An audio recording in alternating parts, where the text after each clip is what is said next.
Hello, everybody. Welcome to the AI Sports Show podcast. AI Sports Podcast.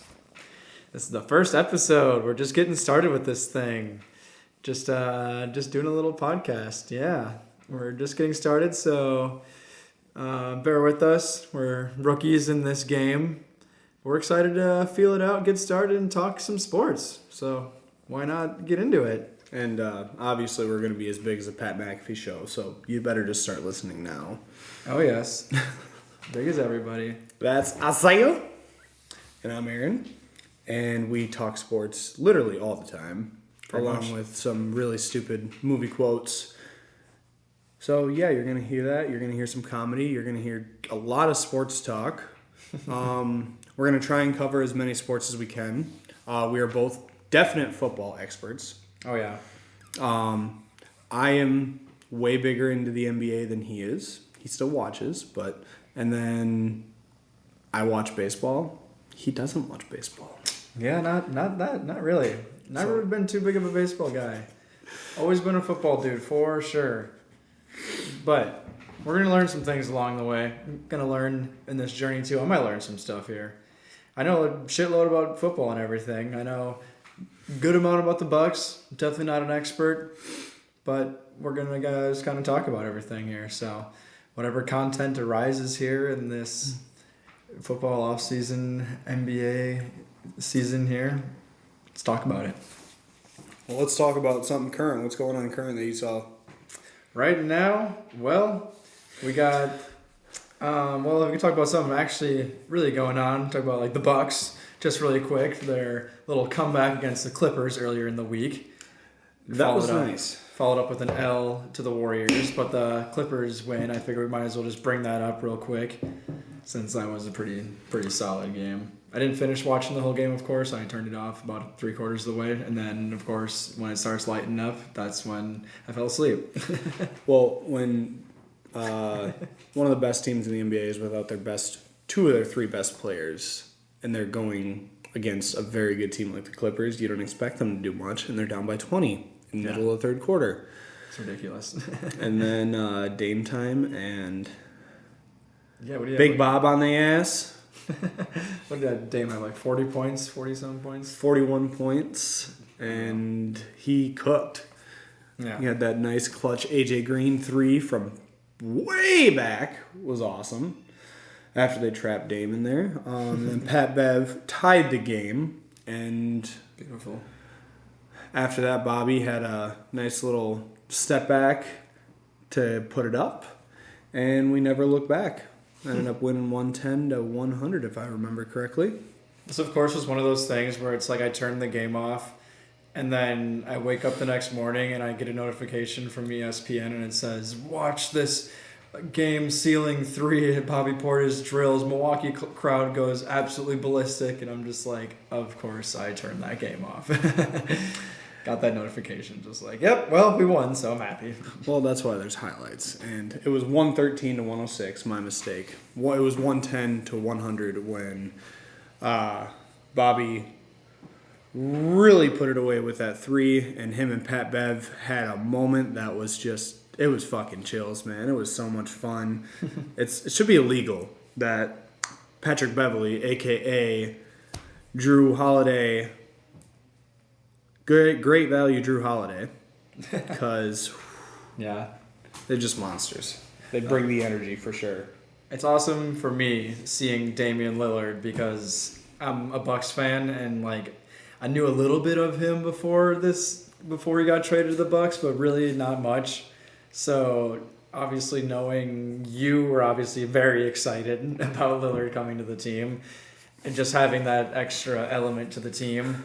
And it's really awesome seeing now, obviously, what he brings to Milwaukee. So we definitely appreciate Dame in Milwaukee right now.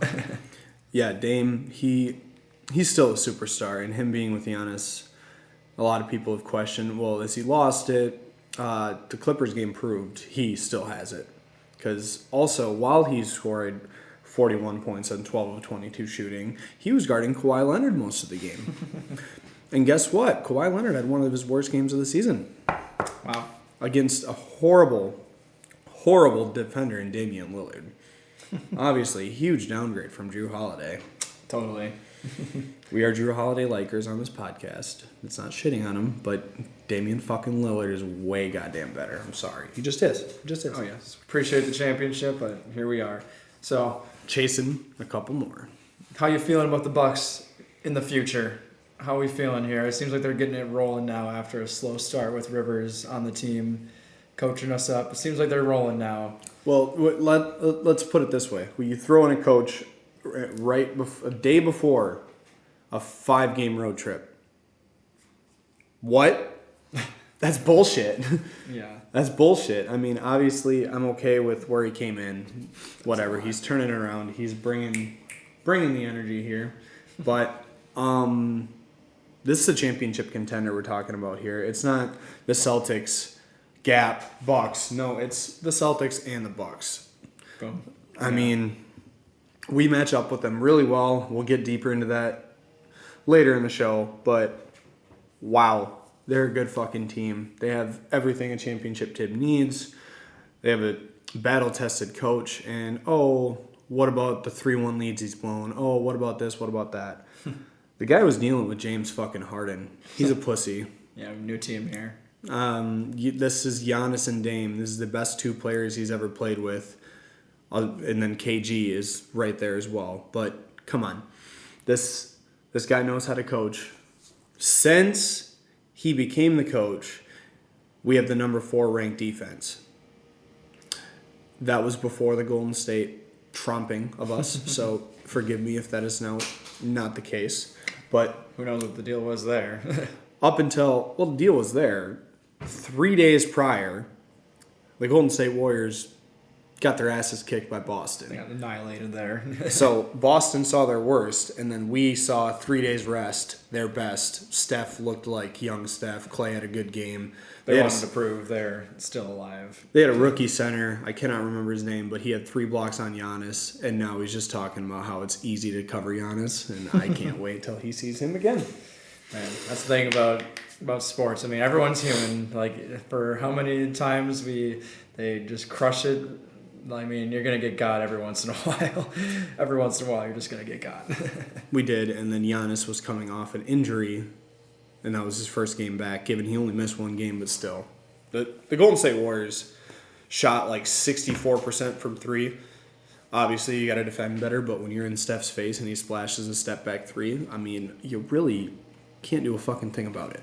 Yeah, that's one thing I've always thought, like, and it's hilarious in basketball. I mean, there's a lot of things you just can't stop in every sport, but sometimes it seems like if a team is hitting in basketball and they're just going to hit their threes, it seems like there's just nothing you can really do except hit all your shots back.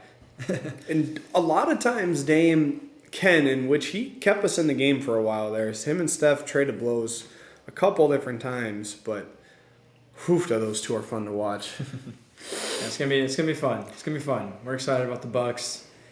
Everything moving forward here. It seems like they can keep it rolling. It's a long season. When is the playoffs starting again? Playoffs start, I think April 17th to 20th, somewhere in there, because you got the play-in tournament. 7 plays against 8, 9 plays against 10. 7 and 8 winner goes on to be the 7 seed, and then the 9 and 10, winner goes on to play the loser of that, and then the winner of that game gets the 8 seed. So you need a couple days to figure it out, and it's looking like those Bucks are going to have the 2 seed because Cleveland's hurt right now, and the Bucks have been surging. The Cavaliers are only a half game back, and they do hold the tiebreaker against us. So we'll have to, even if we were tied with them, we would still get the 3 seed. So we definitely have to be up on them by 1 game. And they had a really fun game the other night against the Celtics. Did you see any of that? I did not see that one. So it was like 93 to 71, 9 minutes left in the game. Okay, Celtics are fully healthy, and the Cavaliers were missing Donovan Mitchell, their best player.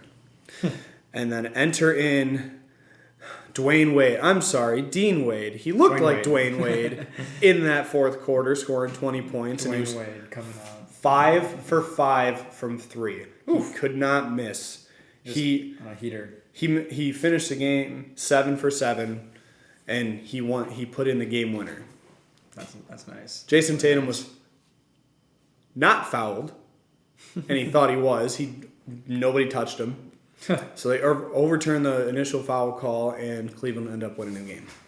That's awesome. I did not see that one. That is nuts. Was it Jaylen Brown on their team, right?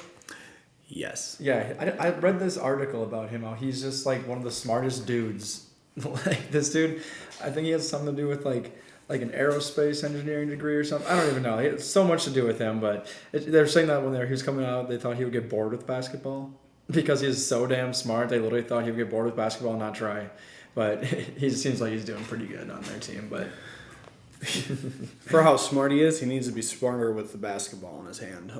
maybe he's getting bored with it. I just read that about him. I just thought that was so funny. Every time I see someone about that, it's just like some of these players are just like, how this? I mean, they all go to college and shit, obviously, but obviously like Josh Dobbs in the NFL quarterback. I mean, he was a aerospace guy. I don't remember what the hell Jaylen Brown did, but Josh Dobbs. Hear how smart some of these guys are. It's ridiculous. There's otherworldly humans out there. Well, there's some that go back and finish their degree, but there's others that are literally like Einstein-like smart, and it's like, dude, how did you get this good with basketball or football or like? It's like they're just like on the court dribbling as a kid, and with one hand, the other hand has like a notepad in it or something, and they're just reading Chinese. I don't even know. They're just the smartest kids. Meanwhile, I was over here as a kid, like trying to figure out what trying to do math equations. Like teachers are like, "Bro, how are you not getting this?" Yeah, no. I could kind of catch a football, but nowhere near as talented as some of these people. But yeah. Looking at the Bucks, I'm excited. Obviously, moving forward, so it's gonna be a fun season here. Long journey. Let's see. Anything else you want to add with the NBA there? What else is going on around? Like I said, we'll break down the Bucks versus Celtics as a team later in the episode, and playoffs about the NBA, dabble into that a little bit. But right now I want to bring up Packers safety free agent targets. Okay, here we go.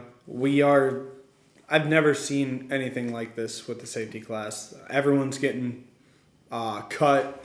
Nobody wants to re-sign except Tyrann Mathieu. That was a surprising one earlier today. Yeah.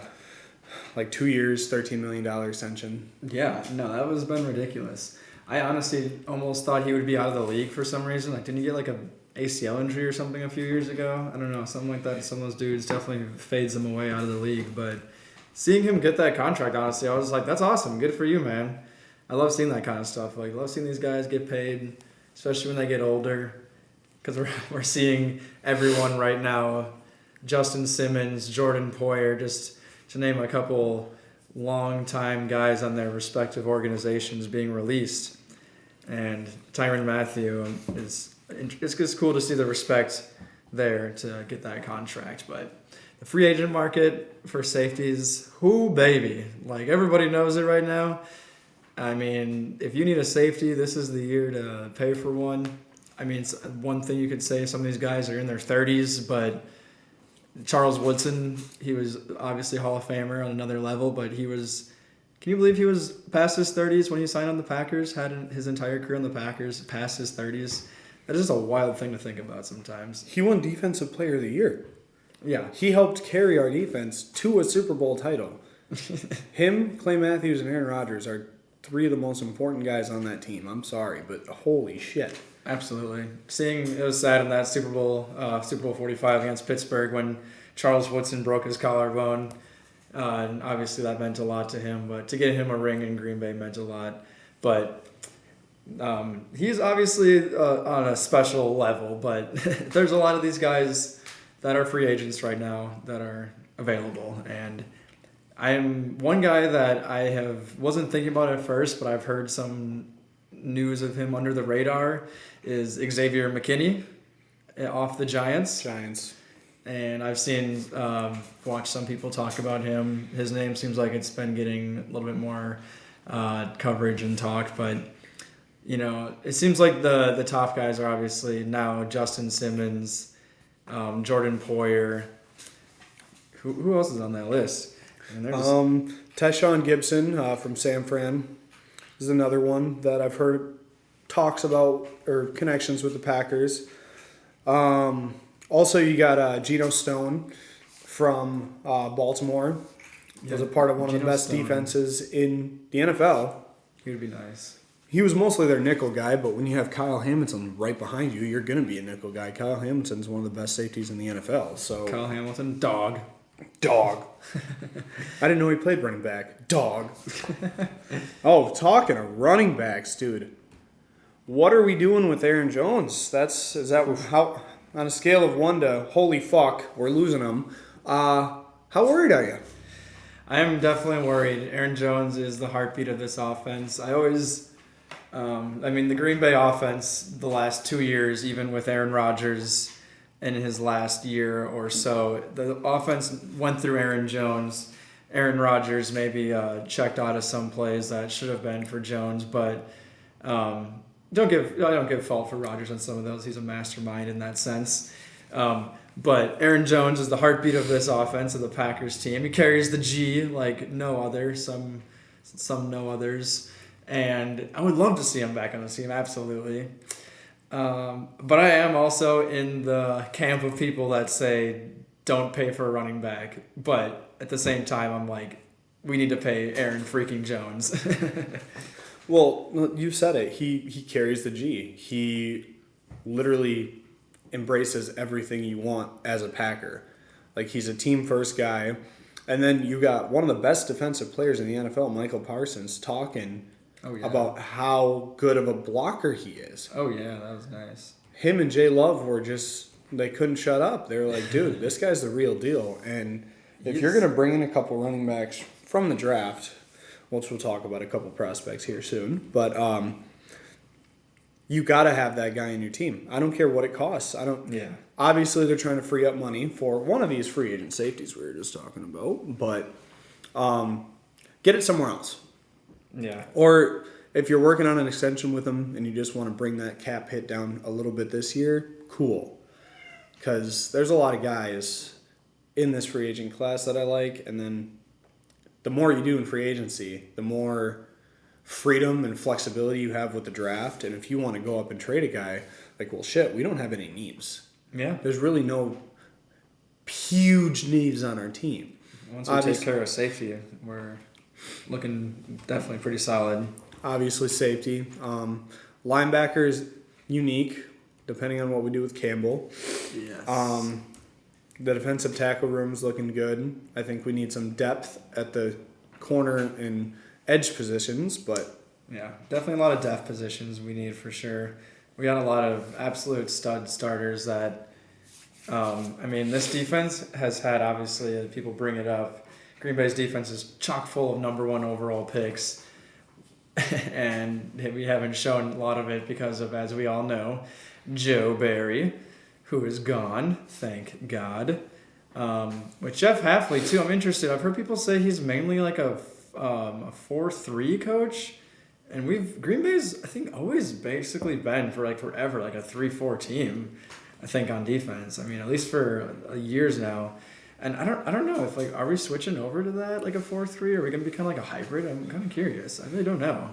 He kind of brought up being a hybrid, and he also was bringing up you got to go with personnel, and you got to go with who you're playing as well, because he was talking about how in college the quarterback can just take the ball and run every play.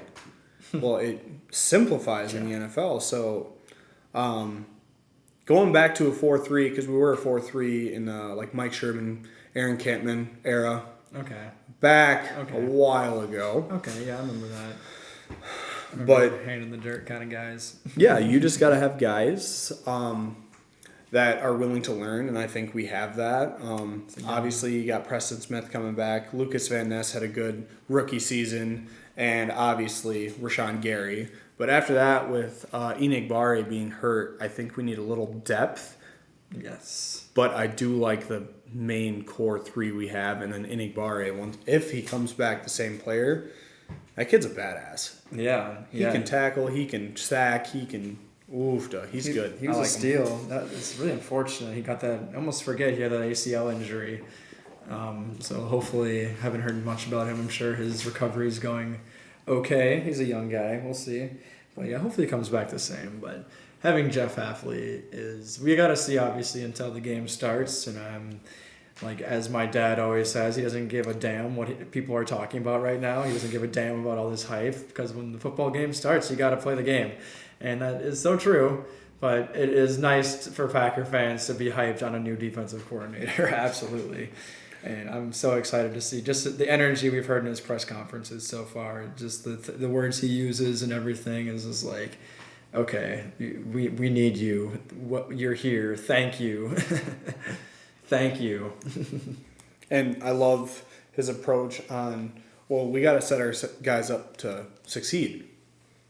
If you're putting them in a spot to where they can't do something and they don't do what they're supposed to do, they weren't put there to do that. Exactly. You got to bring out your guys' strengths and weaknesses and use that to your advantage. And I love the teacher aspect of him. Everyone that's ever played for him, oh yes, talked about how great of a teacher he was. Richard Sherman was one of the biggest ones. Excuse me. But the guy can coach. He's proven that every stop, and he wants to run press man, and we have Jair Alexander, one of the best press corners in the NFL. Oof. Bring it on. The thought of that is just so exciting. We had that I don't know, I'm sure he's done it more often, but we get that sample size everyone brings up of our game, was it last year against Minnesota, when Jair was pressing Justin Jefferson one-on-one coverage majority of the game, and we actually ended up beating the Vikings, and Jefferson was held to maybe one catch for very minimal yardage. One catch for 12 yards. Yeah, so I don't understand like how Joe Barry could look at that and just think like, let's never do that ever again. And like, it makes no sense to me. Like, I mean, nothing that man did ever made sense. It was ridiculous. Like the amount of just cornerbacks playing 10 yards off on like 3rd and 4, 3rd and 5. Hey, let's play on half the field away. Like what world does that make sense? I don't get it. But and then he somehow calls that game. He's smart enough to say, hey, we're not gonna let Jefferson beat us this game. Jair, you're gonna basically follow him. And look, it worked. And some people say, well, it's hard to do that every game because you got to adjust the rest of the defense, which I understand. The game isn't just Jair Alexander, but when you have a piece like that, which seems like Jeff Hafley is very willing game to game, say, hey, we're going to use more press this game. Hey, maybe this game we should back off a little bit. And maybe it's even drive to drive, play to play. And that seems like something that I am so excited for. So very happy with that signing, obviously. Well, one thing that you could do to fix the Jair following people is trade for somebody. Yeah. And there's been a couple murmurs about 2 pretty high-level guys that are actually available, and I wanted to get your thoughts on which one you like more, or hell, if you like both of them. Snead from the Chiefs and Marshawn Lattimore from the Saints. The Saints are trying to clear cap, and he has a couple million against the cap this year, and if they could get a second-round pick for him, which we have an extra one of. Yeah, we got a lot of early picks. I think you pull the trigger on that, and then the asking price for Snead was looking like a first-round pick. Okay, we have a late one. Is he... Oh, the Chiefs, they just franchise tagged. Was it Snead? They franchise tagged one of their corners. I don't remember if it was him. It might have been him, or because I know Chris Jones is now a free agent, and which blows my mind off the Chiefs. But I can remember if it was Snead or someone else that got tagged, and then Chris Jones is miraculously walking. Whatever team lands him is going to be. Yep, L'Jarius Snead was, in fact, franchise tagged. But a couple weeks ago, they gave him permission to seek out a trade, and which you can still trade a guy with a franchise tag, and then hoping the Packers would be able to get some sort of extension there. But I think you put Snead and Jair, opposite Jair. Absolutely. Or vice versa with Marshawn Lattimore. Yeah, I've been into that too. Definitely. And even just to have that leadership too with either of those guys, because we have a lot of Corey Valentine and then Valentine as well. Both those guys, they're obviously very young. They got a lot of experience last year, so next year they're obviously not going to be rookies. They're going to be expected to take that jump. But to have someone like Lattimore or Snead or someone really a veteran next to Alexander, I think would just be a very good idea. I think they could maybe find someone in the draft, but it seems like they should kind of try to hit on some other positions maybe first. If they do hit a free agent safety, then maybe we could look into getting like an early-ish corner. But I would still look into maybe picking up a depth piece maybe somewhere else in like edge rusher probably first. That's just where I would maybe take it. I don't know. But it seems like I'm excited about Corey Valentine, though. He seems like he had a very good year, and we'll see how he does coming into next year. Definitely trending in the right direction. Yeah, for sure. That second year for a lot of corners is always sometimes a scary thing. I don't know what it is. I don't know if it's just I've always think of this. Demarius Randall, I always think of. His rookie year was pretty awesome. He had a lot of interceptions. It seemed like he was good in coverage. I love that dude. I wanted his jersey, but I'm like, okay, coming into the next year, let's wait a game or two. And he was just burnt like toast from fucking week 1 on. And I'm like, God damn, good thing I did not get his jersey. And he just fizzled away. And we got a different 23 shortly after to replace that corner. But yeah, so much better, new and improved 23. So we're hoping for some big jumps here. Like the whole Packers team is young. Offense, defense, special teams. I mean, even Matt LaFleur, shit, you could hope for a good jump from him too this next year. We're hoping for a lot of jumps from a lot of players this next year. And if that happens, obviously we're making some noise. And with how young the team is, you gotta know that some of these guys aren't gonna make that second year jump, and hell might even digress. Yeah, this next year, and it's gonna happen for some people. Who knows? So that's why I think you got to bring back an Aaron Jones. Oh yeah. And I'm one that wants David Bakhtiari on the team. Obviously, these last 3 years have sucked ass, and he hasn't been on the field. But when he's on the field, he's Trent Williams level. He's top tier, and I really don't want to see him go, but it's looking like that's exactly where this is heading. Yeah, Bakhtiari, that whole situation is one of the most devastating things to happen to the Green Bay organization, honestly. Do you remember when that injury happened? It was right before we were playing the Buccaneers, right, in the championship round. It was literally right before the Tom Brady came to town with that ridiculous defense.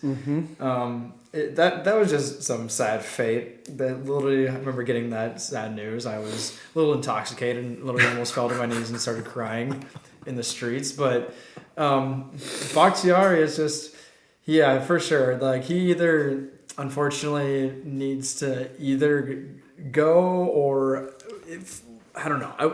Like you said, when he is playing, when he is starting, he's an absolute monster. I've loved him, but it's just like the money he's making, we're paying him. That's just no way that can fly for how much he's played. I don't know what the deals are with like pay cuts and all that in that area. I don't know if he could take a mega pay cut. I don't think he would do that. I'm sure someone like the New York Jets or something would be willing to pay him. Green Bay East. Sorry, he misunderstood. Green Bay East. Yeah. Let's just say a team needing offensive line help. I mean, the whole NFL is just like needing offensive line help. Like, I feel like that's honestly like one of like the biggest problems. I mean, one thing last year we saw so many quarterback injuries, and like you could probably maybe say it's just because offensive line issues around the league. So obviously, even Bakhtiari with his injury, somebody out there is going to be willing to pay him a lot. So I don't think he would take a pay cut. I think he would need to take a mega pay cut to stay in Green Bay or something. And he's worth more than that.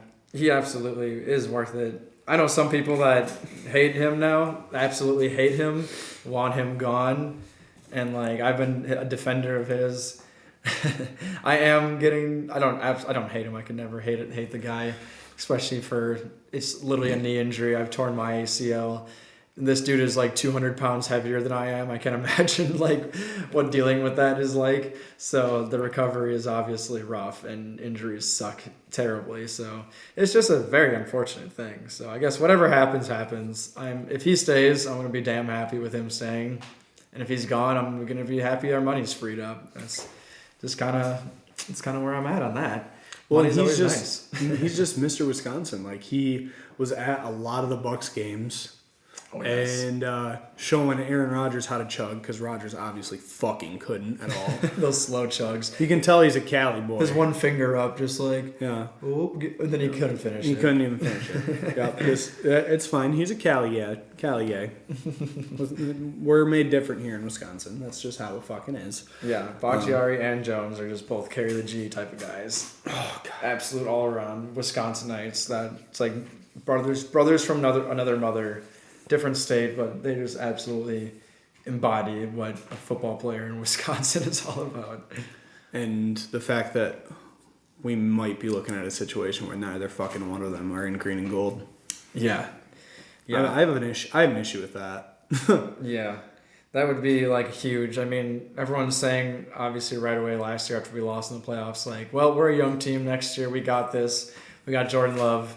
But losing like Aaron Jones at least would just put a huge hole in that. I mean, I know he missed most of the season last year, but I mean, what was he, number 1 or number 2 in the playoff yardage? And we didn't even play in the championship game, obviously. Yeah. And he was still like number 1 or 2 in yardage. And we played the 49ers, who their defense dipped a little bit. But I mean, still, I mean, when he played Chicago right away, week 1 this last year, he was catching it, he was running it, he was getting everything. And it's obviously hoping if we do re-sign him with any player, you would hope that the injuries don't carry with him. But it's just like, I feel like in running backs, it's just you're taking a gamble. Like, and with Aaron Jones, and since it seems like A.J. Dillon's going to be gone too, for sure. Like, that's almost an absolute for sure thing. If A.J. Dillon's absolutely gone, then I think Aaron Jones needs to come back. I would not be comfortable with just like a complete redoing of the running back room.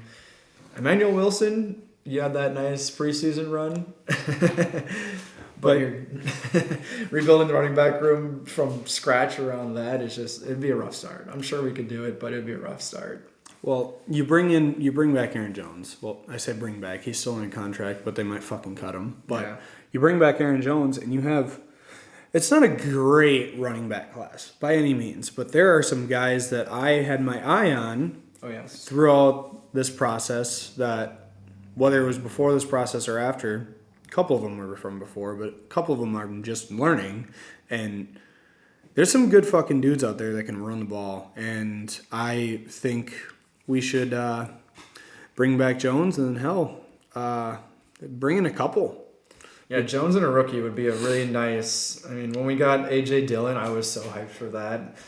He didn't live up to exactly what we thought he would be, but it's just like exciting to just get that fresh face. And then if Jones would happen to go down, just to get this guy, maybe this guy will be his replacement in the future. So get them reps in and see if he truly is an NFL back ready to carry the full workload. But we definitely need to draft somebody. No matter what happens, we're drafting a running back, I'm sure.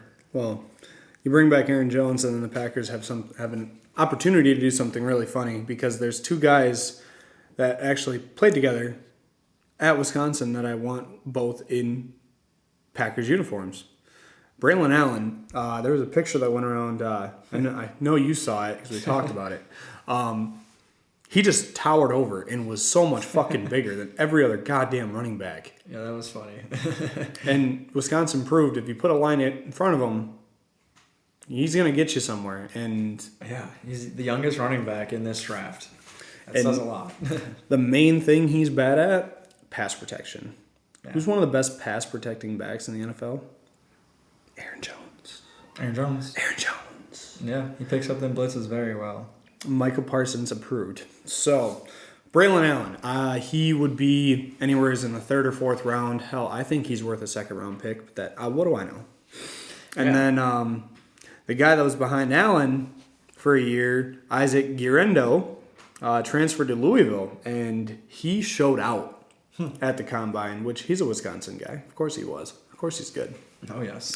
But he ran a 4.33, and he is a fucking bruiser too, man. Like, I think if you bring in those two guys, obviously there's a couple more out there that looked really good that I like, but I don't know. I just like those two. Maybe it's me being a homer, or maybe it's them actually being dogs. Yeah, I'm always been like a football guy, absolutely, but I've mainly been NFL, and the last couple of years I'm trying to dip my toes into college football more and more to get more into this part of it, because I love this part of the season. It's just such a fun time.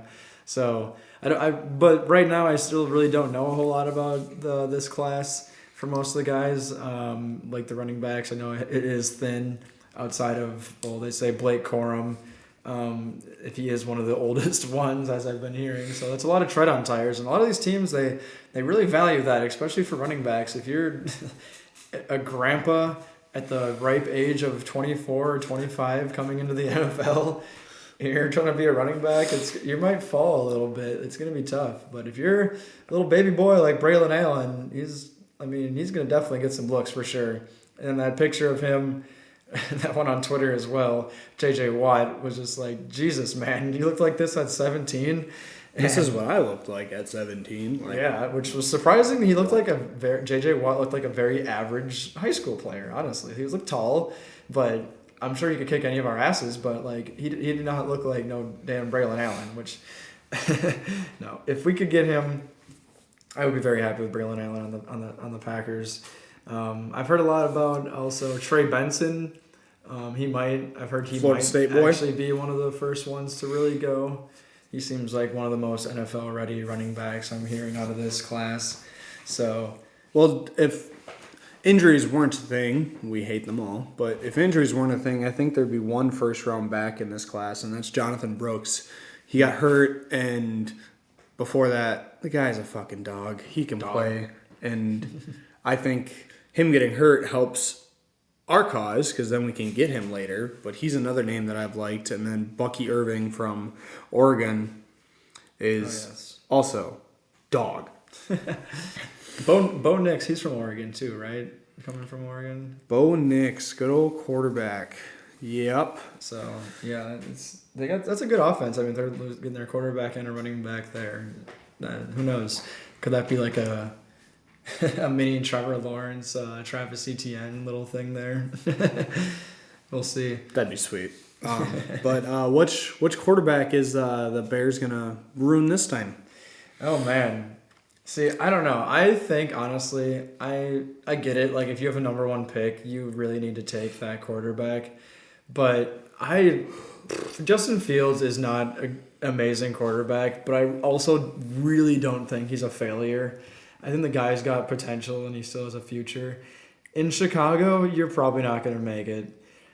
I like to envision an offense where, I mean, I'm a Packers fan, but I'm just playing fantasy in my head here. I think it'd be interesting if they had a team of like Marvin Jones and DJ Moore and Justin Fields.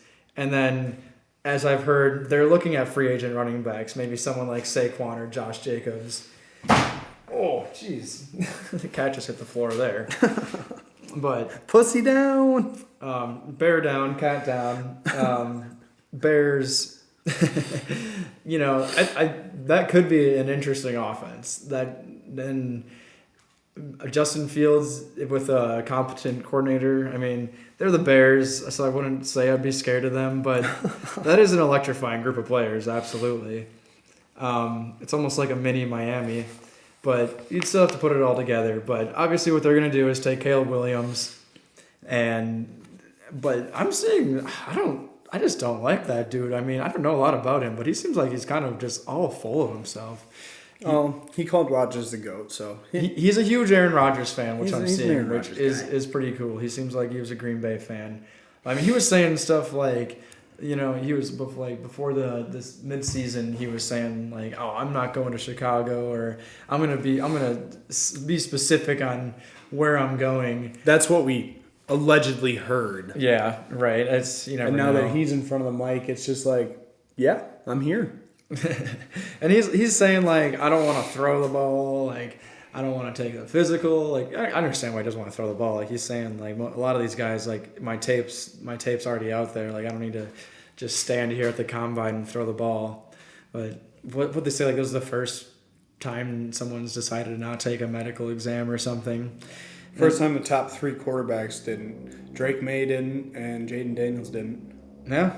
It was weird. It was weird. Very, very odd. And of course, since it's Caleb Williams, the number one guy, you're hearing about him the most. Number one, is he? Is he the number one guy, Isaiah? Is he? Because he got a guy down from LSU named Jaden Daniels, and I think he might end up being better. Yes. Honestly, it seemed like he absolutely exploded in the second half of the college football season. It was like he was trending up, and Caleb Williams seemed to trend downwards. Jaden Daniels obviously won the Heisman, but I mean, yeah, no, I'm seeing a lot of potential out of that kid. I'm trying to think of like a comparison, maybe like a mini Patrick Mahomes. Everyone likes to say the comparisons to Mahomes nowadays, but I mean, the dude can move, he can chuck it, he can kind of just like do it all, it seems like. He kind of reminds me of like a Trevor Lawrence. Trevor Lawrence was a really good pocket passer, didn't run a lot. Jaden Daniels is a much better runner than Trevor Lawrence, don't get me wrong, but I see a lot of the same things from those two, and then Jaden Daniels can just run better. And other than this past season, you thought Trevor Lawrence was on the way to a top 5 quarterback. Yeah. And he was going to fucking stay there. So obviously this last year he kind of sucked it up a little bit. But yeah, I genuinely think Jaden Daniels is the guy. Like, and he might go 3rd, which is fucking asinine. Yeah, no, it's going to be absolutely wild seeing. It's going to be a very interesting draft. Free agency as well. The whole offseason is getting really wild, but the draft is going to be something. I always want to do mock drafts. Like I try my best, but I always feel like I just don't know about like the trades, and teams are always trading every single year to move up. And I'm just like not good at predicting that kind of jazz. And some like of these mock draft guys are like what's his name, Daniel Jeremiah and Bucky Brooks. Them dudes work for NFL. Like they're predicting those trade ups and all that. That's crazy. Like I can't imagine doing that, but some people are really good at that. I've never been too good at it, so it's going to be fun watching this draft. I'm very excited on it. But also, you got to remember, these guys, that's their job. They have ears in every room around the NFL, and I think you have to take that into account at least a little bit. Oh, yeah, they get paid good money, and they obviously have the sources. The sources are important. They get the very first news, the very first thing, obviously, but... Yeah, it's like also just like I said, I'm trying to get more into like the knowing more college players. I'm getting a good amount of them, but just to know more and more. It's it's fun process. Isaiah will be a college football, NBA, MLB expert within the next year, so just give him time. Let's talk about our safety cornerback room, kind of go back to that. And is there any prospects you saw there that you like, whether it's corner, whether it's safety? Obviously, we think we're going to add a corner and or safety in free agency, and that happens next week. It's coming up. Yeah, very so close. Obviously that could change things if you trade for a Marshawn Lattimore and then bring in a Geno Stone. That really goes from a kind of need to you're almost set. Obviously, you're going to get some depth pieces, but they're not going to go send our first-round pick on Cooper DeJean, Nate Wiggins, Quinion Mitchell, Terry Arnold, one of those cats. Because, holy shit, Nate Wiggins, he reminds me of fucking Jair a lot, and I like that boy. He's such a shit talker, too. Yeah, just he's like the most like I know about is Nate Wiggins. I know him. Like he does absolutely seems like an absolute dog for sure. I'm very excited. But I'm hearing a lot about Cooper DeJean.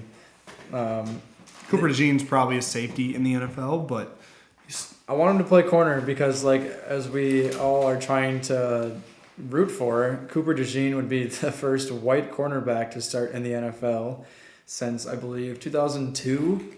I think it was Jason Sehorn was a white guy back then. But yeah, Cooper DeJean, out of Iowa, out of all places. Who doesn't love them Iowa boys? But we're all rooting for you, Cooper, just to be at the first starting white safety. And we got another fall. R.I.P. But yeah, no. So Nate Wiggins is obviously out of Clemson. That he's a dog, like Aaron was saying. He's like the shit talker. It just seems like that's the kind of attitude that this Jeff Hafley defense is just bringing to the table. We want to be up in your face. We want to be mean, which is like I'm salivating just hearing about this because my whole life I've been craving for a mean Packers defense, and like I feel like we've just been pushed around for years. There's been like little hints here and there. Like when we won the Super Bowl, we had a pretty damn good defense. Obviously, Clay Matthews was a mean player. I liked seeing these players get absolutely Kevin Cobb. It was pretty RIP to that man, but like seeing him get his face drilled into the ground week 1, I was just like, holy shit, this is a mean defense. And it's just like we need to bring that back to Green Bay. We have players and studs on offense. We got the pieces on defense, and it's just like I want a mean defense. Like it seems like some of these teams, like I don't know, I'm just trying to think of like Buffalo at some points when they were healthy, or even Kansas City's. Yeah, they had like the best defenses last year. Like some of these guys they just suffocate offenses, and it's just like it seems like we've just been missing that absolutely in Green Bay. We've just been softer than hell. I mean, I don't know how else to put it, but. Well, I'm just envisioning, okay, Justin Jefferson, go to the right side, run a post route. Okay, that's Jair. Pass deflect. Okay, I'm going to go to the other side. Let's run a slant. And Nate Wiggins, pass deflect. Boom. And just between fucking Jair putting on the seatbelt and then Nate Wiggins just in your fucking grill talking shit back and forth, you're not getting a break. You got guys in your ear the entire fucking game. And holy shit, that would get fucking annoying, dude. And then give me Xavier McKinney, free agent safety, please. I've seen some videos of him too. He's a leader. He's one of those guys that'll just have those moments before the game that'll just hype up the team. Love that out of a player. And just like earlier, I was just seeing some of his, I think it was just PFF stats. So I don't know. Sometimes take those with a grain of sand, but he had grain of salt. Grain of salt. Yep. Eat whatever, sand, salt, whatever. We like salt. But yeah, you know, his stats of just like tackling were insane. This dude tackles. Like he wraps up, he tackles. That was like I think they said he had like 4 missed tackles or something out of like 90 to 100 solid attempts, and like it was absolutely insane. And I guess I don't remember exactly what his like coverage stats were, but it was good. But just like how many times like have we seen safeties for the Packers missing tackles? I mean, I can just think of Savage right now flying up in the box and whiffing on tackles. I like Savage in some parts, but that's one thing that I didn't like about him is his tackling. I feel like that's kind of hard to teach on guys in the NFL. I mean, you either can tackle a fucking person or you can't. Well, not everyone can be Nick Collins and make every tackle that's in front of them. Exactly. And I mean, yeah, sometimes you got Derrick Henry in front of you. Sometimes you have the biggest man in the world in front of you, and you're gonna whiff every once in a while. Like I said earlier, you get got sometimes. Everyone's gonna get got, but Derrick Henry is a god running at you. Jesus Christ, that'd be fucking terrifying. I absolutely would not want to be that guy who, especially, I don't know, like a rival of theirs, like twice a year. You're signing up to stop Derrick Henry on like 20-something carries a game. Nope. Luckily, you got 10 guys next to you, but every once in a while, you're going to be one-on-one with Derrick Henry coming at you, and it hurts. You might as well get out of the way of that fucking freight train. Yeah. I mean, shit, if you're going to pay me a bunch of millions of dollars, I'll toss my shoulder in there and ruin it, but fuck it. But, yeah, Xavier McKinney, that is a dog who is going to... I think that should be number 1 on the Packers get list, if I'm being honest. I'd be happy with them getting literally just about anybody. I don't want us to overspend, obviously, which the Packers are good at that. As fans, I've always been like, get this guy, pay for this guy, just do it. What are you doing? Just do it. And as a fan, we always want that. But it is nice to see the Packers be smart over the years. I mean, I do think that maybe that one extra move if we would have gotten something when we had Aaron Rodgers, we could have gotten another Super Bowl. But obviously don't want to be in cap hell all the time because we've spent money on a guy who just wasn't worth it. So let's not overspend, but we have the money. So be aggressive. Let's be aggressive here. We need to be aggressive. It's time. We got a new coordinator. Let's do it. I think we spend as much money as we can on a safety because I think our safety room is like the lightest. I think Anthony Johnson Jr. Yeah, we got him. And it was Savage, Jonathan Owens, and Rudy Ford, who are all pending free agents, I believe, here. So yeah, it's the lightest position for sure. So I'm excited here to see what offseason brings. It's time for the Green Bay Packers to spend some free agent money again. With all the college football, I know you watch all the time, every Saturday. Was there a couple safeties that you saw that you liked, disliked, wants, or definitely don't want? I don't know too many college safeties, really. That's another position I'm not too familiar on. Well, But we need depth, so that's another one where I would definitely, obviously, if we spend money on free agent, we're getting a draft pick for sure. I'll give you 3 names, the third one being my favorite. To start off, Tyler Nubin. He's a Minnesota boy. Obviously, we don't like them very much. But the kid can tackle, the kid can cover. Gophers are pretty good players. Yep. That's Devondre Campbell as well. Yeah, So that's some good. Yeah. he's got some dog in him. Saw number 2, Javon Bullard. He's a Georgia guy. Obviously, half our defense is fucking Georgia boys. So Absolutely. They love each other. then they can fucking tackle. And yeah, if you're from Georgia, I don't know, if you go to college anywhere in the South, it just seems like you're just a pretty damn good football player. I mean, You were good enough to start on one of the best teams the last 3 years. yeah. And so would be happy with that as well. What's his name again? That was Javon Bullard. Javon Bullard. Kid's a dog. He's one name that I would love to see come draft day. And then number 3, Jaden Hicks. He's Okay. from Washington State. Wisconsin played them this year, Oh, yeah. and that kid was fucking annoying. We lost that game, right? Yes. Yeah. Cameron Ward ran and threw all over us. But that's fine. It's okay. No, Wisconsin will be there. But Hicks, I would love to see him in green and gold. The kid can run. The kid can tackle. And he had decent coverage skills for sure. And I would love to see him in green and gold. He'd be a late round 2, early round 3 kind of area. But It's nice that with all these free agent safeties, like people might kind of forget about this position in the draft. So these guys are going to get scooped up, these free agents. So maybe some of these rookies will be overlooked a little bit here. Maybe some of them will fly late into the draft. We'll see. another guy that I wouldn't mind happening late in that draft is Sion Vaki. He's from Utah, and he was just a fucking stud of a hitter. He's kind of slow. He doesn't have the best cover rate, but he almost reminds me of a fucking linebacker, man. I like him a lot, and if his name was called in the 5th or 6th round, man, I would be ecstatic. Oh yes, yeah. That's gonna be. I'm for sure. We need, like I was saying, either in running backs or free agents, whether or not, running backs or free safeties or any kind of safety, I should say.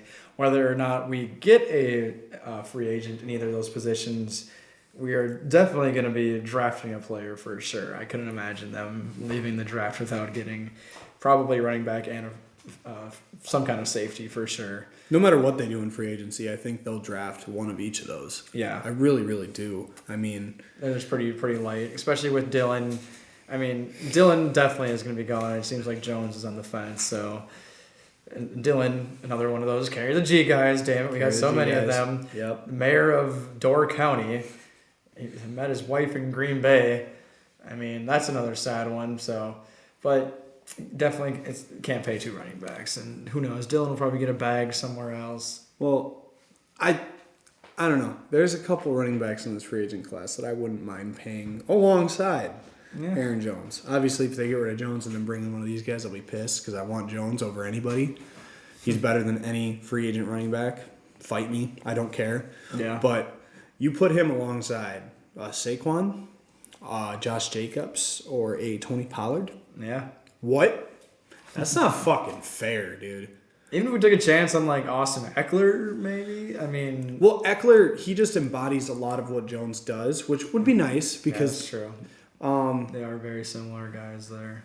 Eckler's not as good of a pass protection guy, but I mean, it would be nice, but I think he's just going to want a little too much. Yeah. That's why I didn't say a Derrick Henry and a Josh Jacobs. Jacobs, I think, is the best free agent running back out there, but Yeah. the guy's going to want 12 to 15 million, and I don't think he's going to fucking get that. Yeah, it's gonna be rough. A team like the Bears is probably gonna give it to them. They're gonna Well, when you have 100 million to spend and you're garbage. Yeah, they're gonna say, "Hey, let's scoop a running back," because we're gonna have either a young ass quarterback or, I mean, they're gonna have a young quarterback. They're not sticking with Fields.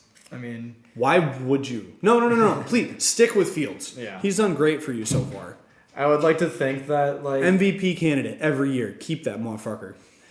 well, like I was saying, like I think it would be an interesting for them to like stick with him and get like Jacobs, Marvin Harrison, but like if with the number one pick, they just absolutely need to move on. And Well, okay. He can have a 10-win season. Fields can. And this is what the Bears would have to do that.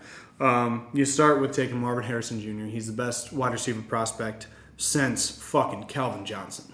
yeah, The guy's a dog. He's going to play. And the fact that he might fall to fourth because of these quarterbacks is fucking insanity. But okay. he's gonna get absolute steal. He takes them. And then you take any of Joe Alt or Alumni Foshanu from Penn State. I'm not saying his name right. I apologize.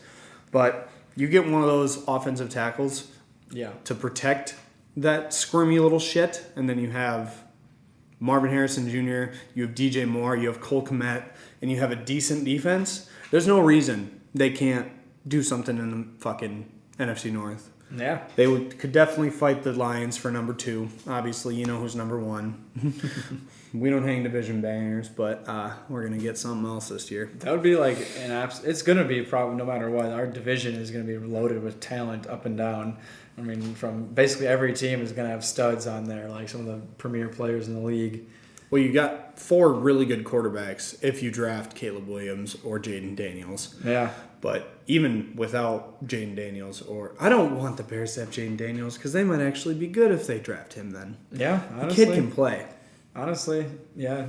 I feel like Chicago has, and Caleb Williams has Chicago just written all over him for some reason. Just I don't know if it's just like the edits I've seen with him, but people make them edits look so clean in the jerseys. He looks just like a perfect Bears player. It looks like a great place to fizzle out a quick career. Yep. It's a good place for him to be on his ass. It's like, wow, you look really good in that jersey. I can't wait to see you on your ass. So, I can't wait to continue this ownership of you.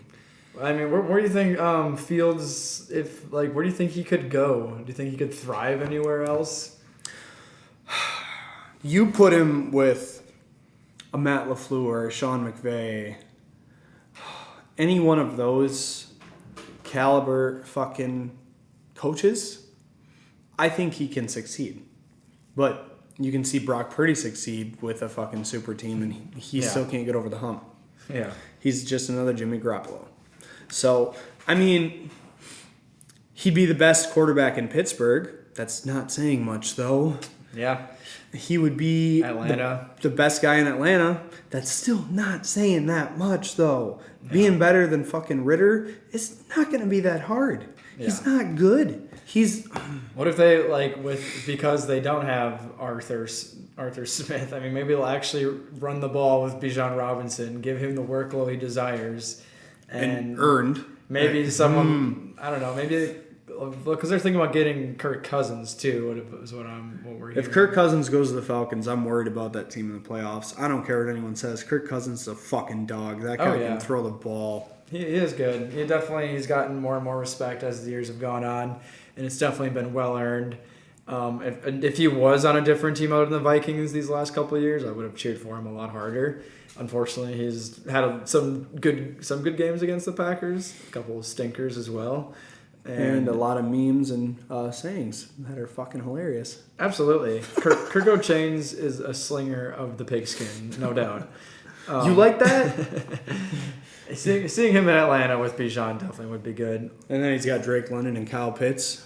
And then I'm sure they'll get another stud receiver, but Because they got the money to spend. yeah. So it's a fun offseason. It's a fun offseason. I'm very excited. Just like the football fan in me just loves hearing these kind of things. Even being a Packers fan, it's fun to hear like, oh, the Bears they could have Marvin Harrison, or the Vikings. I've heard they were interested in Fields. I don't know. Just hearing this switch ups in the league is just always so interesting to me. And generally with the Vikings and the Bears and the Lions, they kind of just end up failing all the time. So The Lions I'm worried about. yeah, Detroit. Last year I was happy for Detroit. I think that's kind of done for. They had their time last year. I was so honestly if they would have won the Super Bowl, I would have been okay with it. Wasn't cheering for them. I was. Fuck San Francisco. Absolutely. Fuck San Francisco. Yeah. I mean, when the Lions were winning that game, I was very happy, very ecstatic. And when they lost, I just thought like, well, that is just an absolute just crusher for those guys. I'm glad I'm not a Lions fan, but in my heart, I wanted them to get it. But unfortunately, that part is over. So obviously, no longer, since the Lions seem like a threat now, I don't think I'll ever be happy for them again. They have their little bit of a shot. Sorry, guys. We'll see in the playoffs hopefully next year. Yeah, in Green Bay, NFC Championship game to go to New Orleans. We'll see you then. That would be a fun one. Lions Packers in the championship game. 'Cause, I mean, honestly, it does seem like we'll see what happens by next year, but just it seems like a lot of these teams like the Lions are going to be a powerhouse. The Niners should be. We should have beat them. There are a lot of question marks for a lot of these teams, but if it was Packers Lions, obviously being biased, and I'm not looking at the whole picture right now, but I would not be totally surprised for a championship game, Green Bay versus Detroit. Well, I don't see any team stopping us because Detroit and Green Bay both should have beat the 49ers. Absolutely. Green Bay and Detroit are getting better. I think the 49ers are getting worse. They're going to be without a number one linebacker in Navarro Bowman all year. That sucks ass. The Eagles seem like they're getting worse. They're imploding. They're not good. Dallas, They're just kind of floating around. What? Like they have their spikes, but do I need to bring up the Dallas thing? No, because has Dallas done anything to become better? Not really. They kind of just float. both the Cowboys and the Niners haven't done jack shit. The Cowboys are like a really shiny, floaty turd that it's not like the ugliest one, but it stays afloat. But like there's like way worse ones below there where you're like, yeah, that team is like and whatever. How about them Cowboys? But you're like, this turd like isn't horrible, but at the same time, it's still a turd. It's still a turd at the end of the day. Turd. And no matter how you slice it, and it's gone down the drain. So Remember the turd that Joe Dirt ate off of? That was the Dallas Cowboys. absolutely. There's my Isaiah analogy of the week. We'll try to get one of those every single week. Yeah. This is well shit. We're at an hour already. Wow. We're at an hour already, and we haven't even gone back to the Bucks. Is there anything else? Fuck. Is there anything else about the Packers you want to bring up, throw out there? Excited to see about free agency opening up. Any final thoughts there? I think we covered that pretty good. We'll touch up on it again next time. Might as well keep her.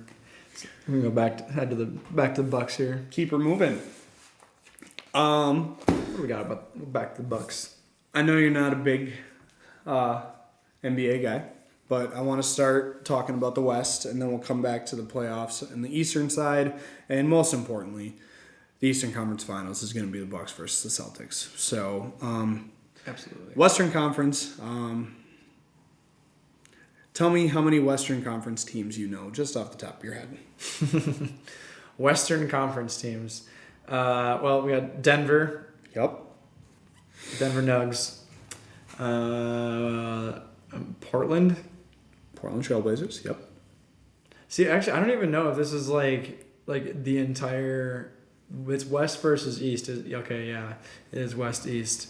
So, I mean, I know, like, I guess I could name off a lot of West cities, but I kind of know the cities. That's fine.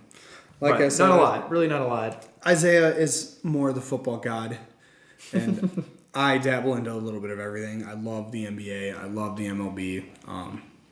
But Isaiah's here to learn a little bit, and hopefully you guys are too, because I will dive very deeply into some of these matchups and some of these teams.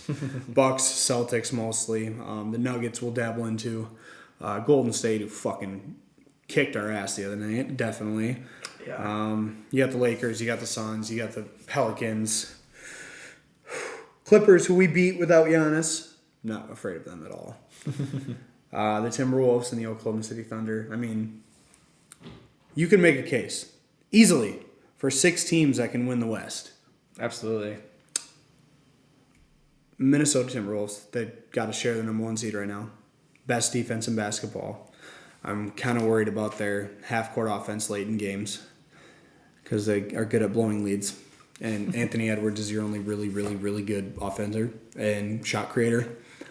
And Cat, he's a great shooter, but he's not a shot creator, so that's worrisome. OKC, that's a fun fucking team, man. Have you seen any Shy highlights, Chet Holmgren highlights, Jaden Williams? I haven't seen anything from them. Oh my God, they're fun. You got to watch a couple of their games over the next couple weeks.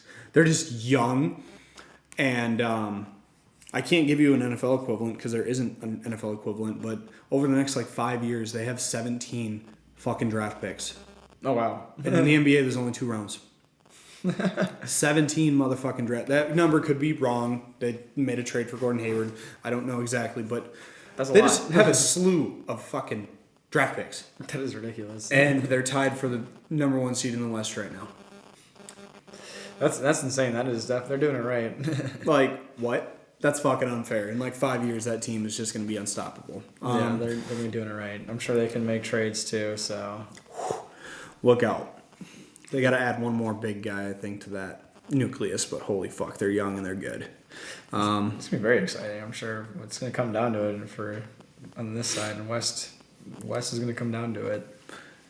The Denver Nuggets, reigning champions. Because Giannis got hurt in the playoffs. We won't talk about that. It's fine. Reigning champions, they're going to be good. They have arguably a top 2 player in Nikola Jokic, second to Giannis. Just saying. Jokic is just it's just funny. Him and Giannis Giannis definitely seems like he's trying so much more, but Jokic seems like he's just half asleep sometimes, but he's just floating around, just effortlessly doing it. It's pretty funny. Giannis is just has that pissed off attitude, but he's still just a funny ass dude. Some of these foreigners just come in, they're just basketball is just it's just a sport, man. It's great, honestly. Giannis is goofy as hell, man. It's funny how listening to some of these guys, they're just I play basketball and then I go home. It's cool. I ride my horses. Yeah, we love it. Just casually winning championships out here. No biggie. Speaking of Giannis, did you see his documentary on Amazon Prime? Oh, I did not. You need to watch that. It was awesome. I knew a lot of the stories they were talking about, but they It's went on deep. Amazon? I didn't hear about that. Yep, it's good. I shed a couple tears, actually. It was a really moving story. A lot of it I already knew about from reading the book about him, and obviously just being a huge fan of Giannis. But still, it was a really cool story, and I would definitely be watching it again. Yeah, I gotta watch that. I can get Melissa to watch that too, I'm sure. But we've talked about all these teams in the West, and then the best 2 players are on the 9 and 10 seed right now. 2 of the best players. You got Steph Curry and you got LeBron James. Yeah, that is funny. Do they have what are their chances right now for playoffs? Is there a lot that could kind of still happen? Obviously, it's still a couple months, another month here, but Well, if the playoffs started today, Golden State and the Lakers would play in a play-in game. Oh, The loser would go home. The winner would go on to play the loser of Sacramento and Dallas. okay. So one of them would be out of the playoffs within the first couple nights of the playoffs. Yeah. What? Yeah, that is just so odd. They're both hot. They're both playing really good ball. So they might jump Dallas or Sacramento because both of them have kind of been on a downward spiral lately. I don't know how Dallas just doesn't have a fucking defense, but they have one of the best offenses in the NBA with Luka and Kyrie. But their defense is fucking atrocious, man. They can't stop jack shit. That's just, yeah. You're hoping like some of these guys, like they're like Steph and LeBron, they still got like some time left, obviously. But it's like More Steph than LeBron, but yes. yeah, absolutely. Like it's like you want to see them, obviously. Like it's gonna come to an end eventually. But it's like if you want to see these guys, like if they're gonna, the team's not bad. You want to see them at least lose in the playoffs. Like if LeBron was to go out like in a play-in game, that would just be like the weirdest thing. Them not being deep in the playoffs is bad for the NBA. Yeah, absolutely. You need like a LeBron James, you need Steph, and it absolutely. We still got like it's kind of fun too because it seems like it is kind of like widening a little bit but obviously LeBron is still LeBron, but it seems like Jokic and Giannis, it's kind of widening of like the stars of just how many people are. But obviously without Curry and LeBron, it feels weird. That gap. So it goes Giannis, Jokic, gap. Luka, gap. Yeah. And then you got the Steph Currys, the LeBron James, the KDs. And even on the Joel Celtics- Embiid in the regular season. On the Celtics, they got a couple dudes. Yeah, but they're not top 10 players. Yeah. Tatum.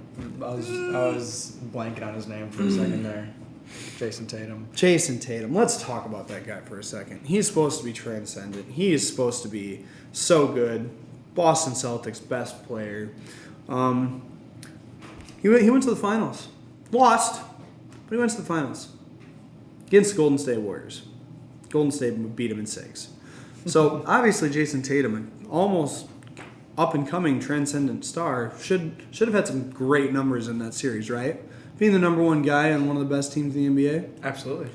21 points, 7 assists, and 6 rebounds. Averaging. 21 points.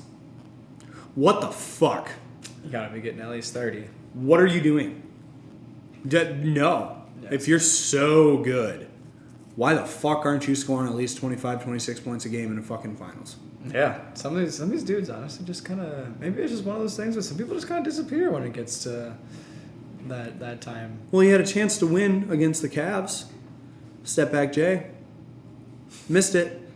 Tried to get fucking copped out for a fucking foul, and he didn't touch him, and he couldn't make a step back Jay. You're a small forward. You are he's a power forward in their offense, but he's a small forward. Small. If they had bigger guys in their front court, he would be a small forward, and Jaylen Brown would be the shooting guard. But when you have Derek White and Drew Holiday, you just move down the list. But he's a small forward, and he can't make a step back Jay to win the game. And he's 21.5 average in the finals. That's your legacy right there. If you want to be known as one of the best, you got to hit those. Well, all these Boston Celtics fans say he's better than Giannis. He's always been better than Giannis. Okay, well, let's go to the biggest stage. Okay, Jason Tatum averaged 21, 7, and 6. Okay, Jason Tatum's a better passer than Giannis. Everyone knows that. That's fine. You can take that. So, Giannis finals stats. When he's, again, their number one option, you got K-Mid, but Jason Tatum and Jaylen Brown. Okay. Well, let's call that a push. Chris Middleton's better than Jaylen Brown. Don't get me wrong, but just call that a push. We'll be nice. We'll be generous. They both have great number twos. And they're both the focal point of their offense, so everyone is going to be looking to stop that person. And let's remind people that Giannis, his leg almost fucking popped off like a week and a half before the finals started. Yeah, we definitely almost forgot about that. That was one of the most gruesome injuries I think I've ever seen, and a week later he's fucking playing in the finals. What? Yeah, that could have really been horrible for him. But his stats: 35, 13, and 5 in the finals. That is When Phoenix's number one goal was to slow him down. You don't stop Giannis. You don't stop Jokic. You don't stop Luka. You slow him down. exactly. And he averaged 35, 13-5. That's just something else. And Tatum's better. Fuck off. There should be no debate there. Fuck off. There should be no debate. Everyone goes back to last year's or the year before's playoffs when the Celtics beat the Bucks in the playoffs. Chris Middleton didn't play at all in that series, and Giannis brought him to 7. Yeah. Yeah. Fuck off. Giannis is better than Jason Tatum. Jason Tatum is not a top 10 player in the NBA. Fight me. Fight me. It's great because I definitely I don't know like most of these teams in the NBA, but just from these last couple of years, the Celtics are most definitely the team that I just dislike the most, or I like the most. I dislike them the most. They just definitely, it just seems like the perfect. It's picked up on that rivalry pretty quickly. Them and the Heat. It's just a rivalry, man. And the Heat are another team that I think could beat the Celtics in the playoffs. When Jimmy Butler turns it on, he's better than Jason Tatum. Yeah. I think the Heat are always like sneaky now. I don't know. Like I just forget about them, and then like they'll just randomly come up and then beat the Bucks in a series. Well, they beat the Bucks last year when Giannis didn't play in 3 fucking games. So yeah, you got to put that into account a little bit. Oh yeah.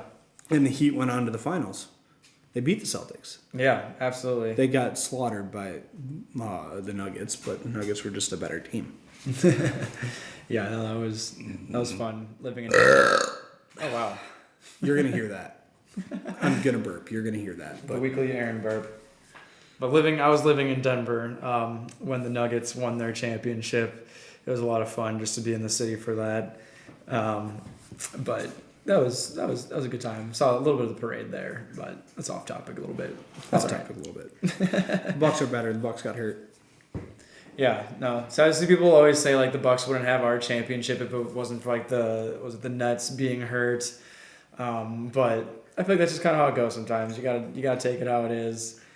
And I don't know, like I think it's funny because people like purposely build these super teams sometimes, and you're like thinking from the second it happens, like, oh wow, you might as well sign us up for the chip already.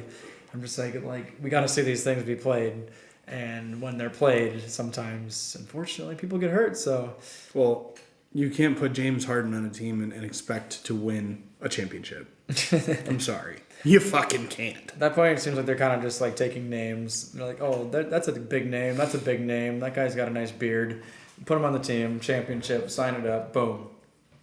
The term super team is funny because, this guy's a superstar. This guy's a superstar. This guy's a superstar. But every team damn near has a superstar. One of the worst teams in the NBA, the Spurs, Victor Wembanyama.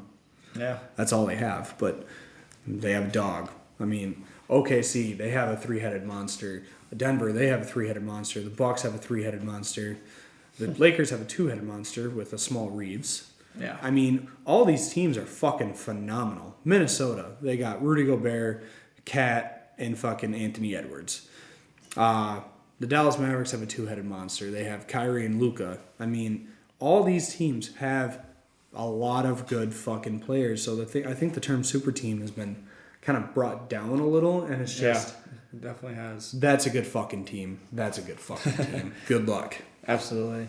People, I don't think also it's just like why try spending that much money and that much of your assets of the future to just like when you should just be trying to really develop your team as is and just obviously make your trades when you can, but you should really just play with the team you have. That seems like the way to do it.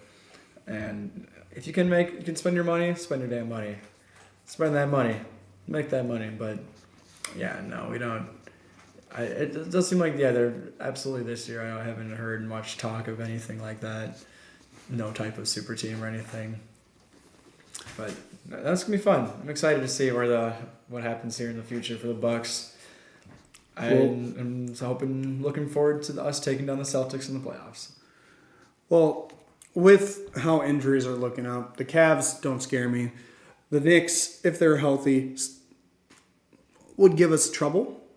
But other than that, it's just the Celtics and the Bucks. And I think the Bucks match up really well against the Celtics, but the Celtics are the best team. Yada, yada, yada. Nobody's going to touch them. let's just go based off starting fives. Just that. Just starting five. We'll compare each player and we'll go from there. Damian Lillard or Drew Holiday? You're taking Dame. Dame. Every time. Absolutely. Every fucking time. Dame time. Drew is a better fucking defender. Yes, we get that. But he kind of shrinks in the playoffs a little bit. And Drew's just fucking better. We had a good run. That's what we had. We got it out of him, so.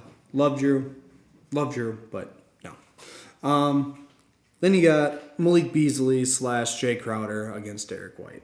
I say Jay Crowder because he's just a playoff starter. Yeah. That's why you have him. Derek White wins that one. He's better than both those guys. He's a great defender, great shooter. He wins that. That's fine. Can't go wrong with the Derek. No, so it's 1-1 right now. Chris Middleton against Jaylen Brown. It's pretty close. It's pretty close, but healthy Chris Middleton's better than Jaylen Brown. Yeah. He's a better shooter. Jaylen might have him a little bit on defense, but they're both good defenders. They're both fine defenders. But Chris Middleton, when healthy, when he's on the fucking court, which he's had issues with lately, don't get me wrong, is better. And Jaylen Brown, obviously, he's too smart. He doesn't care about basketball. He's too smart. He's smarter than Chris Middleton. We'll give him that. Yeah. Giannis and Tatum. I just got done with this. Giannis is miles ahead of Tatum. Tatum's not that good. We should all know the answer to this one. And Giannis is going to be guarding Tatum, I think, this year, finally, because Doc isn't a pussy like Budenholzer was. So Doc will just go up to Giannis and say, hey, see that Jason Tatum? Go fucking guard him. Go slow him down. Do it. I mean, you can shut him down, because, hell, the guy only had fucking 4 points in the second half against the Cavs. He's supposed to be their best player, and they lost. 4 points in the second half. If that were Giannis, we'd be hearing about it. And then, all right, so that's what? A 3-1? Yeah. 3-1, okay. Brooke, Kristaps Porzingis. Brooke is a better defender. Kristaps can't fucking defend for shit. Giannis owns that little bitch. Shooting, it's about even. Yeah. It's about even. Kristaps is younger, so he's a little faster, but I think you can push that one. Okay. Because they're both... Brooke's a better defender. KP's... I don't know. I almost want to give it to Brooke, but we'll be nice. We'll be nice to those bitch-ass Celtics fans, and we'll push it. Yeah. So that's 3-1-1 Yeah. in favor of the Bucks. That seems like we got a much better team there overall. In a series, it's going to be a pretty sexy series all around. Eastern Conference Finals. Boston will have home court. We'll be going into Game 6 up 3-2, and we will end the series in Milwaukee to go to the fucking finals. I'm liking it. I'm calling it right now. Who are we going to be playing in the finals? Who's winning the West? Hoofda. Okay, so That's a big one at this point. It With- seems like big question. we will do a playoff breakdown episode for sure. We will do a breakdown of that. We'll do March Madness. Hell, March Madness starts next week. Oh shit! So we're going to have to get our shit together with that. Yeah. I haven't watched a lot of college basketball this year. He hasn't watched any. Yeah. It's fine. A little bit of the Badgers. We're gonna throw some shit in together, and we're gonna do one. This might be one of the first years I haven't watched, but this might be one of the first years where women's basketball, because of Caitlin Clark, is a little bit more popular than men's basketball. We are Caitlin Clark fans. We're Wisconsin boys, but we are Caitlin Clark fans. That'd be kind of Go interesting. Iowa. I wonder. I would like to We'll see do a that. female bracket too. Fuck it, because Caitlin Clark for the win. I'd like to see like some of the ratings. I'm sure like NCAA, obviously men's is dominant, but I'm sure with Caitlin Clark, I bet some of her ratings are beating some of colleges this It's year. close. Yeah. That girl can fucking ball. There's obviously we haven't watched it a lot, but it seems like there's no super studs like prospects coming into the tournament. I mean, coming out of the college this year. I don't know. I haven't heard a whole lot. I'm sure there's a couple guys, but There's a couple guys, but going from Victor Wembanyama to anything is a downgrade. yeah, He's the most sought after prospect since LeBron. yeah. I mean, you've had some of these guys come through that are just like, yeah, people are talking about since freaking high school, and I feel like we haven't had someone like that. But Caitlin Clark, she is that one right now. So She is that woman. I was about to say she is the dude, but she is that. shout out Caitlin. She Clark. is her. Yeah. She's making a lot of the women's sports, a lot of them in general, getting a bit of a boost, but especially Iowa Hawkeyes women's college basketball. That is, woo. Well, on a side note, back to the finals opponent. Yeah. Matchups matter. And we'll go through with that once we know the matchups, because the matchups could go 1,000 different ways in the West. Obviously, the East will be Bucks versus Celtics. I'm already calling that. They're not going to be on the same side of the bracket. But the West, matchups matter. But if I just had to go in blindly, I would say Denver 1 has the best chance because they were just there last year. The West is better this year, so they'll have a harder time. They won't run through it like they did last year. Yeah. But I think they prevail. And then 2 wild cards, I'd say. I want Minnesota to win. That hurts to say, but being able to go to a finals game in Minnesota and then in Milwaukee the next couple days, That'd be pretty sweet. that'd be fucking dope. So, Minneapolis being very close to us. So. yeah. And tickets will be way cheaper in Minneapolis because their stadium sucks ass. I don't care. Fiserv Forum is 1,000 times better. So I want Minnesota to win for that, for the fan in me. That'd be but awesome. They're not. That's not going to happen. It's not going to happen. I'm sorry. We'll see. But, We'll see. 2 teams that could definitely make noise and potentially see us in the finals, because we're going. We'll be there. Oh, yeah. The Suns, look out for. KD is always alive. That big three's got to play some more together. They've only played like 20 games together. That's a problem. But I know I was just talking about how atrocious their defense was, but if you're looking on the other side and you see fucking Luka Doncic, Yeah, a guy who's almost plays better in the playoffs, you're not fucking happy about it. Yeah. You're not looking forward to that shit. They can definitely steal something like that. And given Denver's better, but if Denver just comes off a really long series against the Suns and then has to play the fucking Dallas Mavericks after they just beat the OKC Thunder in 5 Yeah. and have had rest, I don't know. I might fucking take the Mavericks there. But Yeah. it's looking like it'll be Milwaukee and Denver, and which I love that, because then Giannis can bully the fuck out of Jokic in the finals, win in 5, and prove to everyone that he's the best player in the league, which he is. That'd be a fun one, too. I feel like there's no true enemies there. People love Jokic, people love Giannis, people love Milwaukee. But that'd be a fun finals, for sure. It's very few and far between that we get the best 2 players against each other in the finals. Steph and LeBron, a couple times there. Yeah, that was good. Or LeBron and KD, whichever one you think is the best player. Steph and KD are both phenomenal players. We never got to see LeBron against Kobe. That sucks. I'm not comparing Giannis and Jokic to those guys, but I'm just saying they were the top 2 for a long time, and we never saw them against each other in the finals. And that sucks. That is crazy to think about. So, that's something for the ages. We're writing a movie about that one, but yep. yeah, it is very unfortunate. Yeah, hopefully. Bucks. I just think Bucks, Denver, Milwaukee, Denver. It's just like these are just like 2 cities that people just forget about all the time, and it's just they seem like they're both definitely some of the best teams for sure. So Seeing small market teams win is always fun, given all Wisconsin sports is small market, so that we could be biased there. yeah, But in the West, I think Denver is just better. But we'll go through this again when we get to the playoffs in like a month, and I'll do a full breakdown of the playoffs, and we'll see, because matchups do matter. But absolutely. if they draw like Sacramento, and then they get OKC in the second round, Denver's going to the finals. Oh yeah, no, they would be able to cruise through something like that.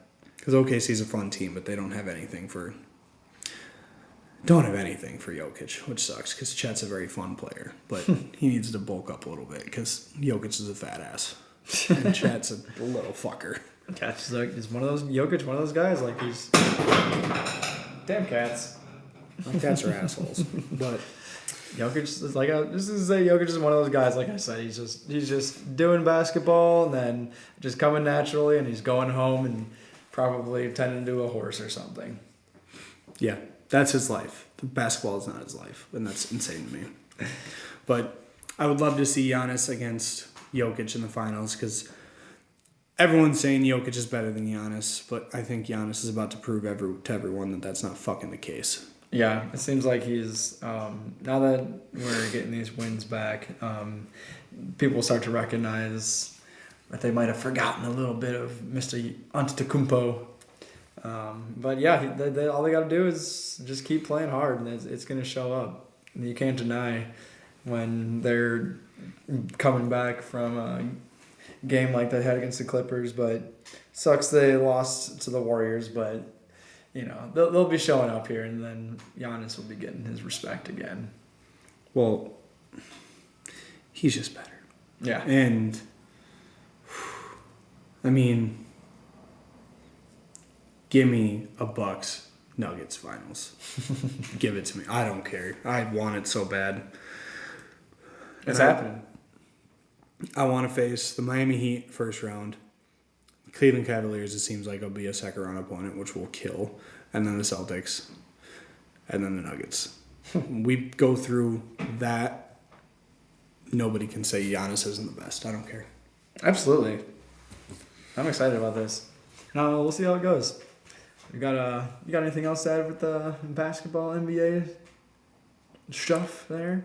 Nope. The Bucks started a road trip against Golden State. They got slaughtered. They have the Lakers tomorrow night, if I remember correctly. Ooh, good Friday night jam. Yep. That is tomorrow. Late night Bucks, 9 p.m. against the Lakers. That's a win. They're winning that game. They're not going to lose 2 in a row after winning 6 in a row.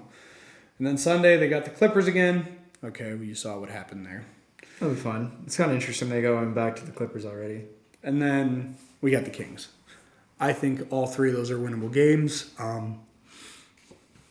The Clippers might get a little revenge on us, and that's fine. If we go 2-2 on this road trip, I'm not worried. Yeah. We got the Celtics coming up in a couple weeks, which we're going to watch live, and we'll talk about it on the pod the next day, so that'll be good.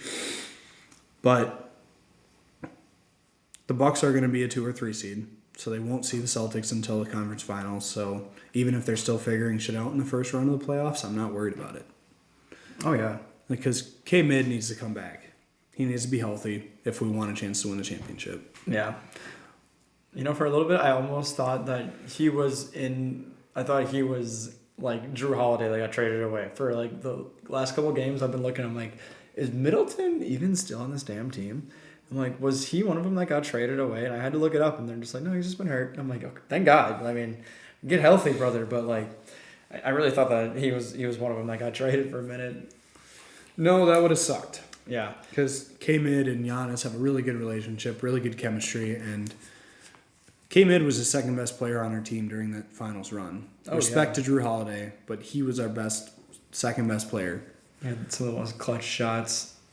He like I think we were saying that like a while ago. Like he never makes regular shots. The dude just he makes those shots where someone's in his face, he's fading away, and it's just like he makes the most ridiculous shots. Like sometimes he misses a wide open one, and you're just like, brother.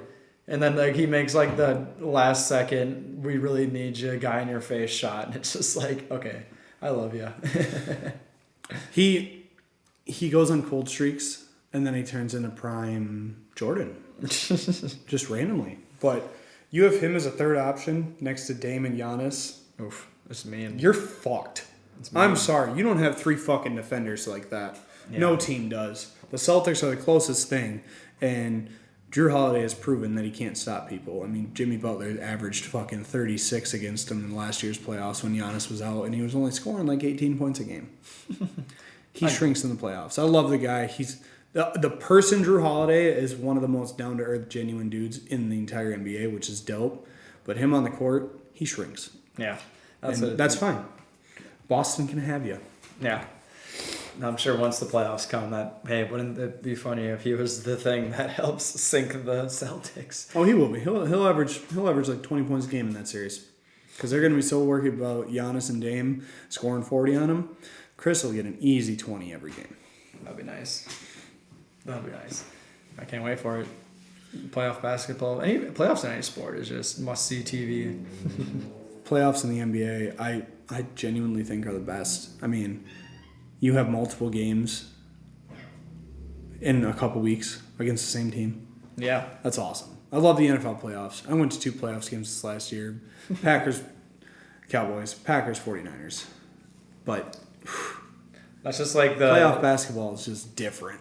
That's just like the villain of the NFL sometimes. It's just like people say it's the beauty of it. It's like you get your one shot. It's like you get your one game. Yep. So that's like kind of thing of like it's kind of like the NCAA tournament is obviously like that. It's a little bit different, but it's just like I don't know. Even I've always just like I think that's I've heard like Aaron Rodgers talk about. He's just like we've lost some of our playoff games. And like I had like that last drive and the defense gives it up and then we lost and people are like, isn't that bullshit? And he's just like, it's the beauty of our game, man. And people are like, no, that's bullshit. Like you should have a chance, a series or something. He's like, I get it, but this is what we love about football. Like when you actually get that W in the Super Bowl, you really feel how fucking hard it is to. It's hard in any sport, but. You remember where you are in those types of things. Like when the Packers won, I was in my grandparents' basement. It wasn't a basement; it was like a split house. But yeah, we were watching. We watched a lot of games with my grandparents, but we were there, and I remember driving through downtown Lacrosse, hanging out the window of my dad's fucking car, like "Go Pack, go!" And I then would have done that. The Bucks game. You were in Denver in that bar, and I was outside of Fiserv Forum. There you go. In the trenches, and hoofda. Yeah. You just always will remember that feeling. Absolutely. Yeah, no, I was in the American Legion local old folks hangout spot, but that place was packed for the Super Bowl. That was awesome. I remember carrying my little brother around. He wasn't even that into football. I picked him up and running him around the room. But yeah, no, Bucks championship, that was a lot of fun in Denver. That bar was absolutely stuffed full of Bucks fans, so that was a joy to find. Could celebrate with an entire bar in Denver full, like literally stuffed. Like, I was lucky to get a seat in that place because it was standing room only. Eventually, we got there very early, but I'm excited for it. I mean, we need another one: Bucks championship and Packers Super Bowl, and I feel like we're gonna get them both this year. God damn it, it's happening. Bring it on. Fuck it, it's happening. You heard it here first. Jordan Love MVP, Giannis MVP. Yeah. Hell yeah. Got anything else? Final thoughts? I don't know. I mean, we had a nice long episode here for our first one. I'm liking where we're at right now. We touched on a lot of stuff here. Only up from here. Like, subscribe, share. I don't know, the cliche. Skip around the podcast if you want to hear our all of our good takes here. Like, we're just getting into it, so we'll make it better and better as we go. But I think it's a beautiful one here. It's only up from here. We'll talk to you guys next week. AI Sports Show. Let's go. Over and out.